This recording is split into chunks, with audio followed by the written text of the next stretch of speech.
over-engineered. Tafuatia in Full HD HDS panel, sharp colors, additional brightness, and it has got these slim bezels and enough a modern vibe. What? Kwani wao ndio mtu ana AMD's advertising Bulldozer kile? was an over-engineered science project that forgot it needed to be good at, well, computing. Released in 2011, Bulldozer was supposed to put AMD back on top with an all-new module design. Each module contained 2 integer cores sharing one floating point unit. AMD proudly called this an 8-core CPU. Everyone else quickly discovered it behaved more like 4 cores that couldn't stop arguing over who gets to do the math. The theory was that shared resources would make the chip efficient. The reality was that every time both threads wanted to do floating point work, performance fell flat on its face. Games, single-threaded software, even some multitasking, all ran slower than on the previous Phenom 2 chips. It was like upgrading your car only to find out the new one can't go uphill. Then came the heat. The FX9590 drew up to 220 watts, roughly the output of a small space heater, just to stay barely competitive with Intel's mid-range i5. AMD's marketing showed proud 5 gigahertz numbers, conveniently skipping the part where those numbers came with a jet engine cooler attached. Developers weren't amused either. Programs expecting 8 true cores ran inconsistently, and optimization was a nightmare. Reviews were brutal, calling Bulldozer one of the most disappointing CPUs in modern history, and not without reason. Still, credit where it's due. Bulldozer's failure forced AMD to hit the reset button and rethink everything. That rethink became Ryzen. So yes, Bulldozer was a disaster, but at least it was the kind of disaster that teaches you to never build the same disaster twice. Intel Itanium. Imagine designing a CPU so advanced that no one on Earth could actually use it. That was Intel's Itanium, a processor line so ambitious, it accidentally invented the concept of obsolescence at launch. Itanium was supposed to replace x86 entirely. Intel called it IA64, a brand new 64-bit architecture built for the glorious future of computing. The only problem was the rest of the world wasn't invited. It used a system called Explicitly Parallel Instruction Computing, or EPIC, which basically meant the compiler had to do all the hard work of figuring out which instructions could run in parallel. Compilers, being the sensible kind, decided they wanted no part of this. Software developers hated it. Writing or coding code for Itanium was like translating Shakespeare into Klingon. Theoretically possible, but nobody wanted to do it. Running x86 applications required emulation, which was both slow and painful. In benchmarks, the supposedly futuristic Itanium often lost to cheaper Pentium chips that didn't require a PhD and regret to use. And let's talk price. Itanium systems cost thousands, sometimes tens of thousands of dollars.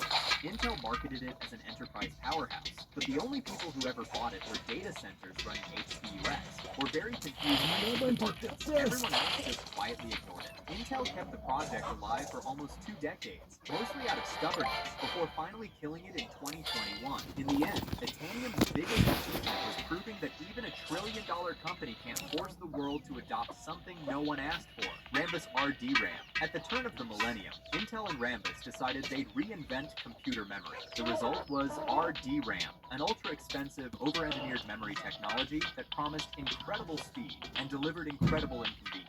On paper, RDRAM had high bandwidth. In practice, its latency was awful. The memory bus ran in series, meaning every module depended.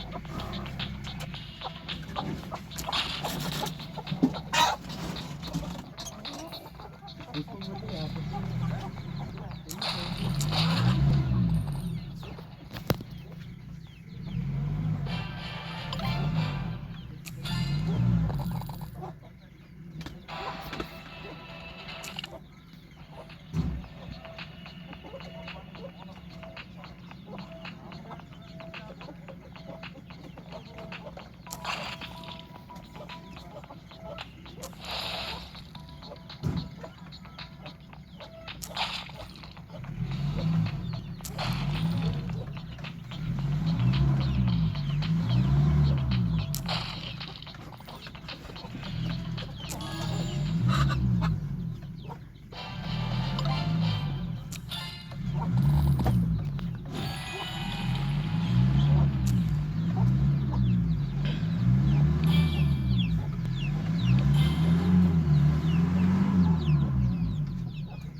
Move! Move, you chicken!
Destructive elements?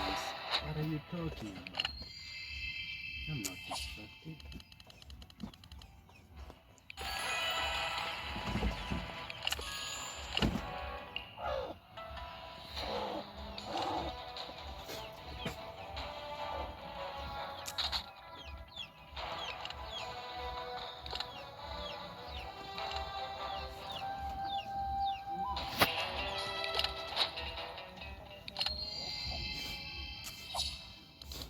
Every bus ran in series, meaning every module depended on the next one in line, like Christmas lights that stop working when one bulb dies. You couldn't leave a slot empty either. If you didn't install a full set of sticks, you had to use continuity modules, dummy sticks of fake RAM whose only purpose was to let the system boot. Yes, a product that required pretend RAM to function. Truly revolutionary. Then came the price. RDRAM was several times more expensive than DDR-SD-RAM, which performed almost as well in real workloads, and didn't require a PhD in motherboard voodoo. Intel forced early Pentium 4 boards to use it anyway, presumably out of contractual optimism. Consumers responded by not buying those motherboards.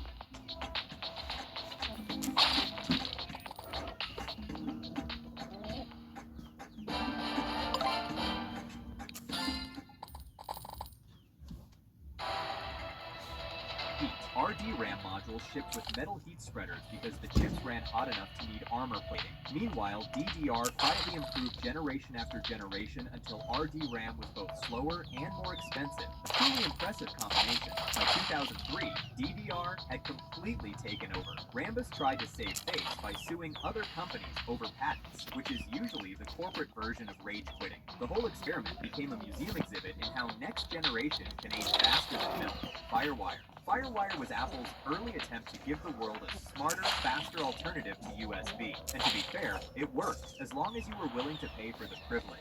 Introduced in the late 1990s, FireWire offered faster speeds, daisy chain support, and the ability to power devices directly. It was technically superior to USB 1.1 and even early USB 2.0, but as history shows, technically superior and financially doomed often go hand in hand. Apple charged licensing fees for every FireWire port, chip, and cable, a bold move in an era when USB was free and backed by Intel, Microsoft, and literally every PC manufacturer on the planet.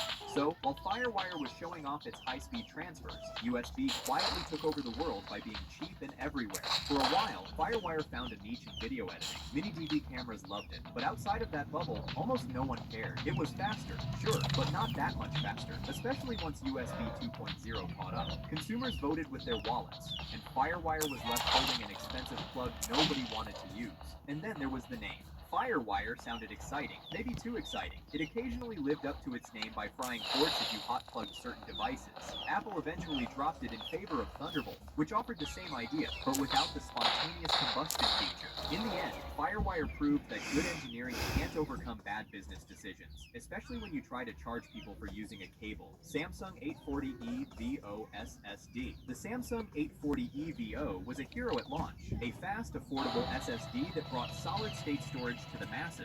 Then, slowly but surely, it turned into the digital equivalent of a midlife crisis. At first, everything was perfect. The drive flew through benchmarks and made hard drives look prehistoric. Then users noticed something weird. Older files, the ones you hadn't touched for months, started taking ages to read. Not a bit slower. We're talking seconds instead of milliseconds. On an SSD, that's like watching a sports car stall at a green light. The culprit was the TLC NAND flash inside. It stored 3 bits per cell, which made it cheap and dense, and unfortunately, unstable over time. As data sat untouched, the tiny electrical charges representing those bits faded. When the controller tried to read them back, it hesitated, guessed, and sometimes got it wrong, causing massive slowdowns. Samsung first denied the issue. They rolled out a firmware fix that periodically refreshed old data. It worked, briefly. A few months later, the slowdown returned. Another patch came, then another. By the third fix, it felt less like an update and more like a regular oil change. Eventually, Samsung moved on to newer models with better NAND and controllers, leaving the 840E VO's reputation somewhere between legendary and cautionary tale. It still works today, if you're patient. A perfect example of how even the best tech company can be humbled by the laws of physics and a little bit of overconfidence. And when hardware doesn't fail, software still can. The biggest operating system disasters are on screen right now.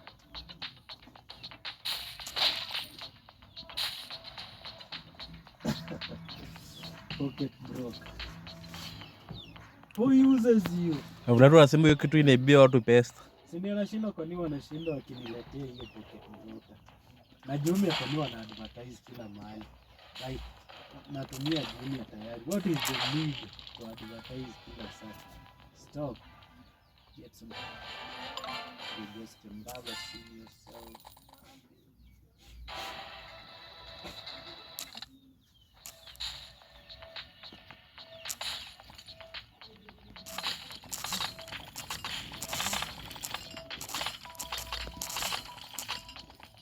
Proprietary firmware. The very first mobile phones in the 1980s did not have what we would call an operating system. They ran on proprietary firmware, which is basically simple built-in code that lets you make calls, store a handful of numbers, and maybe send a text message. That was the entire feature set. One of the most famous examples was the Motorola Dynatac 8000X, released in 1983. This phone was not pocket-sized. It weighed nearly 2 pounds and cost almost $4,000, which was roughly the price of a used car at the time. Despite its absurd size and price tag, it became a cultural icon. In the 1987 movie Wall Street, Gordon Gekko, played by Michael Douglas, is seen walking on the beach with a Dynatac in hand, using it as a symbol of power and wealth. Other celebrities, from Hollywood stars to Wall Street bankers, carried them proudly as status symbols. Brands like Motorola, Nokia, and Ericsson dominated this early era. Each phone had its own unique software built from scratch specifically for that device only. There were no apps, no downloads, and definitely no app stores. These early proprietary systems were not smart at all, but they paved the way for the real smartphone operating systems that would come later. Symbian. The first true smartphone operating system was Symbian, created in 1998 by Nokia, Ericsson, and Motorola. By the early 2000s, Symbian ruled the mobile world. If you had a phone back then, chances are it was a Nokia running Symbian. From the classic Nokia 3310, unbreakable body, and the legendary game Snake, to the high-end Nokia communicator series used by business executives, Symbian was everywhere. By 2006, over half of all smartphones in the world ran Symbian. It was so iconic that James Bond himself used a Sony Ericsson T68i and Die Another Day. But as the smartphone revolution arrived with touchscreens and app-driven interfaces, Symbian began to show its age. It was designed for buttons and keypads, not the smooth, glassy touchscreens that Apple and Android were perfecting. While iPhones and Android devices gave users fluid, app-driven experiences with intuitive navigation, Symbian felt clunky, slow, and outdated. The menus looked ancient, the icons seemed confused about what year it was, and updating the system required plugging into a PC and praying nothing went wrong.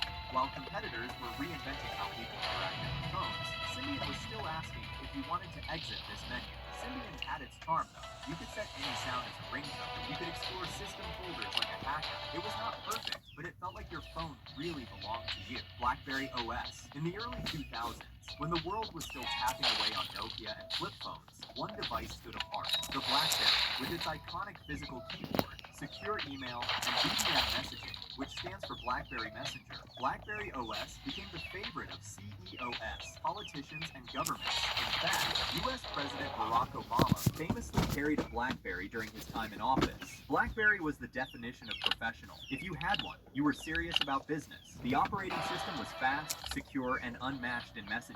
It had encrypted messaging, serious security protocols, and that satisfying click-click sound when you typed. If you saw someone with a BlackBerry, they probably had a meeting scheduled, or at least felt important, pretending they did. But then came the touchscreen revolution. iPhone and Android changed how people interacted with their phones. Apps, touchscreens, and media consumption became the future. BlackBerry, tied to its keyboard identity, was slow to adapt. It added apps, tried a touchscreen, and even flirted with Android later on. But the spark never came back. Eventually, people wanted Instagram more than enterprise email. By the mid-2000s, BlackBerry OS collapsed. What was once a symbol of power became a relic of the past. Still, BlackBerry OS had its moment. It was cool without trying to be cool. And if you ever typed a full paragraph without looking, you know the magic. Palm OS. While Nokia was conquering the world with Symbian, another pioneer was taking shape in Silicon Valley. Palm OS. Launched in 1996, Palm OS first appeared on personal digital assistants, or PDAs, before evolving into smartphones. These devices were the choice of professionals and tech enthusiasts. With a stylus in hand, you could tap through calendars, contacts, notes, and even install simple third-party apps. For many, the Palm Pilot was the first taste of a digital pocket assistant. In 2009, Palm tried to reinvent itself with WebOS, a sleek and modern platform. It introduced swipe-based gestures for multitasking, the very same ideas that Apple and Android would later adopt and refine. Critics loved its design, calling it ahead of its time. The interface was smooth